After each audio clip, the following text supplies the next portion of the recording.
जय श्री महाकाल दोस्तों। ज्योतिष जगत के इस अंक में आपका स्वागत है। इस अंक में हम जानेंगे कि सन 2017-18 में होने वाले गुजरात चुनाव के संबंध में ग्रह नक्षत्रों के आकलन क्या परिणाम निर्मित कर रहे हैं। इस अंक को प्रारंभ करने से पूर्व आपसे अनुरोध है कि यदि आपने हमारा चैनल सब्सक्राइब नहीं किया है तो इसे सब्सक्राइब कर लीजिए, ताकि भविष्य में ज्योतिष जगत से जुड़े अन्य वीडियो आप तक आसानी से पहुंच सके। दोस्तों, किसी भी चुनाव परिणाम को लेकर की गई भविष्यवाणी ग्रहों और नक्षत्रों के गोचर अर्थात वर्तमान स्थिति के आधार पर ही तय की जाती है। दूसरा तथ्य यह है कि जो पार्टियां चुनाव के मैदान में उतरती है उनके सर्वे सर्वा अर्थात स्टार प्रचारक की जन्म पत्रिका में ग्रहों की तात्कालिक स्थिति के आधार पर ही यह अनुमान लगाया जाता है कि पार्टी का प्रदर्शन कैसा रहेगा। यह ठीक वैसा ही है जैसे किसी युद्ध में सेनापति का नेतृत्व ही यह निर्णय करता है कि युद्ध में किसका पलड़ा भारी रहेगा। जिस प्रकार कोई सी भी लड़ाई सिर्फ संख्या के बल पे नहीं जीती जाती, उसे जीतने के लिए कुशल रणनीति और कुशल सेनापति की आवश्यकता होती है, उसी प्रकार चुनाव में भी यदि कुशल वाग्वीर नेता यदि किसी पार्टी का नेतृत्व करता है तो उसकी जीतने की संभावनाएं बढ़ जाती है।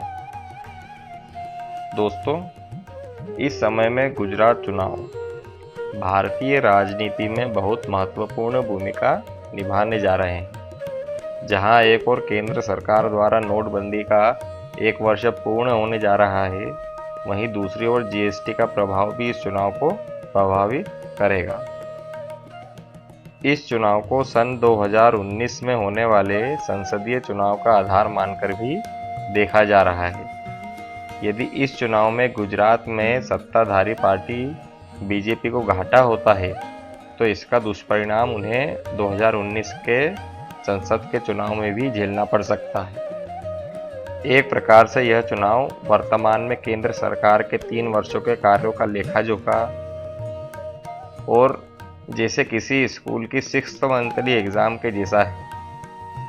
यदि उनका परिणाम इस समय उनके अनुकूल होता है तो यह निश्चित है कि 2019 में उन्हें इसका फायदा अवश्य मिलेगा, और यदि इसके परिणाम उनके विरुद्ध आते हैं तो सत्ताधारी पार्टी को आत्ममंथन करने की गहरी आवश्यकता पड़ेगी।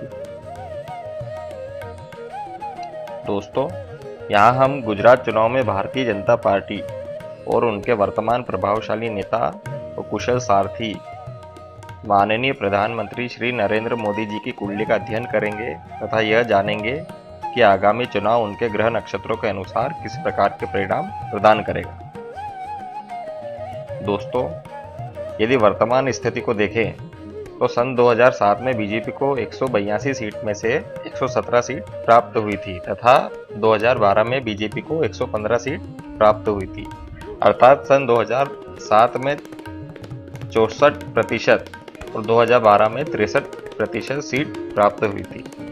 अब हम श्री नरेंद्र मोदी जी की कुंडली का अध्ययन करेंगे तथा यह अनुमान लगाएंगे कि इस चुनाव में बीजेपी को कितने प्रतिशत सीट प्राप्त होने की संभावना है।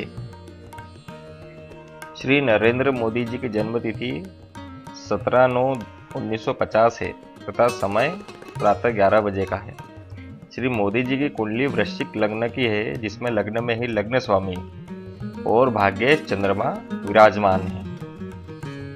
लग्न में ही भाग्येश का होना जातक को भाग्यशाली बनाता है तथा बुरी से बुरी गोचर की स्थिति में भी जातक को सहायता प्राप्त हो ही जाती है और वो बुरे समय में भी अच्छा प्रदर्शन करता है और अपने अनुसार परिणाम प्राप्त कर लेता है। लग्नेश ही 6ठे घर का मालिक है, अर्थात रोग, ऋण और शत्रुओं पर आसानी से विजय प्राप्त करने का कारक भी प्रबल है। इसलिए मोदी जी के समक्ष विरोधी टिक नहीं पाते और मंगल का लग्न होने के कारण उनका विरोध अधिक समय तक और खुलकर नहीं कर सकते। श्री मोदी जी की कुंडली में चतुर्थ भाव में बृहस्पति जी वक्रीय होकर विराजित है।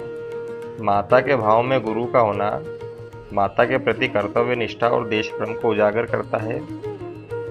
यहाँ स्थित गुरु मान सम्मान में वृद्धि का कारक भी है अब हम श्री नरेंद्र मोदी जी के सबसे महत्वपूर्ण ग्रह की बात करते हैं और वो है शनिदेव। श्री मोदी जी की कुंडली में शनिदेव दशम भाव में स्थित है और मित्र शुक्र के साथ स्थित है। सूर्य की सिंह राशि में स्थित होने के कारण कुछ मामलों में शनिदेव उचित परिणाम प्रदान नहीं करते, जैसे परिवार और पत्नी से दूर रहना आदि। लेकिन दशम भाव में अर्थात अपने ही घर में शनिदेव की स्थिति उनके मान सम्मान और कार्य क्षेत्र में वृद्धि का कारक ही है। दशम भाव में यदि शनिदेव स्थित है तो निश्चित रूप से वह जातक राजनीति के क्षेत्र में या एडमिनिस्ट्रेशन के क्षेत्र में बहुत बड़ी उपलब्धि प्राप्त करता है, या उसकी रुचि राजनीति में अधिक होती है और वो किसी न किसी माध्यम से राजनीतिक गतिविधियों में सक्रिय रहता ही है। दूसरी बात, यदि दशम भाव में शनिदेव स्थित है तो उस जातक की प्रसिद्धि उसकी आयु के साथ साथ बढ़ती है। उम्र के अनुसार शनिदेव जातक को अपार यश प्रदान करते हैं। जातक बहुत मेहनती होता है तथा अपने परिश्रम से भाग्य को बदलने की पूरी ताकत रखता है। श्री नरेंद्र मोदी जी की कुंडली में शनिदेव इसी प्रकार का फल प्रदान कर रहे हैं। यहाँ शुक्र की स्थिति भी उनकी लोकप्रियता का तथा मान सम्मान का वृद्धि का कारक बन रही है। कुल मिलाकर श्री नरेंद्र मोदी जी की कुंडली में 5 ग्रह केंद्र में विराजित हैं और 3 प्रकार के बड़े राजयोग का निर्माण कर रहे हैं। इन ग्रहों में सौर मंडल के सबसे बड़े ग्रह गुरु और शनि भी शामिल हैं। सूर्य और बुध दोनों बुधादित्य योग भी 11वें घर में बना रहे हैं और लाभ भाव के कारण इनका लाभ मोदी जी को प्राप्त हो रहा है। अर्थात अधिकतर ग्रह श्री नरेंद्र मोदी जी कुंडली को प्रबल बनाते हैं। चंद्रमा की महादशा में राहु की अंतर्दशा उन्हें कल्पना और वाक शक्ति प्रदान कर रहे हैं। राहु की अंतर्दशा और कुंडली में अच्छी स्थिति से जातक बोलने में प्रवीण और कुशल वक्ता हो जाता है तथा जातक अपने भाषण की शक्ति से ही लाखों लोगों का दिल जीत लेता है। राहु के प्रभाव के कारण राजनीति में जातक की नीतियां कभी असफल नहीं होती और वो साम दाम दंड भेद सभी प्रकार का उपयोग कर सफलता के शिखर पर चढ़ता जाता है। अब दोस्तों वर्तमान अर्थात गोचर की बात करते हैं। गुरुदेव बृहस्पति ने सितंबर में राशि परिवर्तन कर लिया है तथा काल पुरुष की 7वीं राशि तुला में प्रवेश कर लिया है। श्री नरेंद्र मोदी जी की कुंडली में 7वीं राशि 12वें घर में स्थित है, जो कुछ मामलों में अच्छे परिणाम प्रदान नहीं करती। लेकिन 12वें भाव में राशिपति का आ जाना कुछ मामलों में सुखद परिणाम भी प्रदान करता है, जैसे आध्यात्म की ओर झुकाव होना, मोहमाया का त्याग होना आदि। दोस्तों इसके अलावा वर्तमान में शनिदेव 26 अक्टूबर के बाद धनु राशि में प्रवेश करेंगे। धनु राशि श्री मोदी जी की कुंडली में दूसरे भाव में है। चंद्र राशि के अनुसार यह श्री मोदी जी की 7.5 का तीसरा चरण है, अर्थात उतरती 7.5 है, जो उन्हें बहुत अधिक फायदा देने वाली है। आपने देखा होगा कि जब 7.5 का दूसरा चरण था तब श्री मोदी जी को काफ़ी विरोधों का सामना करना पड़ा था। उनके द्वारा देश हित में लिए गए कई फैसले उस प्रकार का परिणाम नहीं दे सके जितने की आशा की गई थी। दोस्तों 7.5 का दूसरा चरण जातक के स्तर पर संघर्ष की स्थिति बनाता ही है तथा उसी संघर्ष में से निकलकर जातक भविष्य की नींव रखता है। सन 2012 में श्री मोदी जी को 7.5 का प्रथम चरण प्रारंभ हुआ था, अतः गुजरात में उन्हें पहले के मुकाबले कुछ कम सीट प्राप्त हुई थी। लेकिन इसके बाद राहु की अंतर्दशा के कारण उन्हें राजनीतिक तौर पर कई सफलता प्राप्त होने लगी, परंतु शनिदेव की गोचर स्थिति के कारण सभी सफलताएं संघर्ष में परिणित हो गई। जब शनिदेव धनु राशि में भ्रमण करेंगे तब श्री मोदी जी की 7.5 का तीसरा चरण उन्हें उनके मन चाहे परिणाम प्रदान करेगा। उनकी विरोधी पार्टियों में या तो फूट डल जाएगी या फिर विरोधियों के स्टार प्रचारक नेता अपनी अन्य समस्याओं में ही उलझे रहेंगे। विरोधियों को जनता का समर्थन प्राप्त नहीं होगा और उनके आकलन कल्पना ही सिद्ध होंगे। कुल मिलाकर अक्टूबर 2017 के बाद शनिदेव की गोचरीय स्थिति के कारण गुजरात चुनाव में श्री नरेंद्र मोदी जी के कारण चुनाव परिणाम भारतीय जनता पार्टी के पक्ष में ही रहेंगे। राजनीतिक जीवन में श्री मोदी जी को अपार यश और सम्मान मिलने की पूर्ण संभावना है। यदि श्री मोदी जी की कुंडली में शनिदेव को आधार मानकर हम परिणाम का आकलन लगाएं तो गुजरात चुनाव में बीजेपी को 75 से 80% अर्थात 182 में से 136 से लेकर 146 सीट्स तक या इससे अधिक मिलने की संभावना बनती दिख रही है। जैसे जैसे शनिदेव की डिग्री बढ़ती जाएगी वैसे वैसे बीजेपी की जीत का प्रतिशत भी बढ़ता जाएगा।